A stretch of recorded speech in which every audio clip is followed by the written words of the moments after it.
throws to do that. And he comes in with the right hand.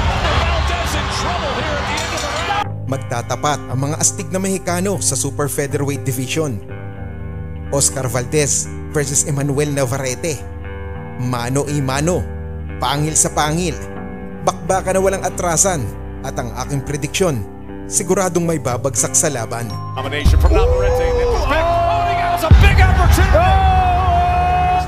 Oh, nice left hook, drops Oscar Valdez. Sa kasalukuyang estado, liyamado ang tingin ng mga sports bookies kay Valdez na binigyan ng 63% chance of winning. At kahit nahawak ang WBO Junior Lightweight Belt, sagad na sa 37% ang iginawad ng mga eksperto sa katauhan ni Emmanuel Navarrete.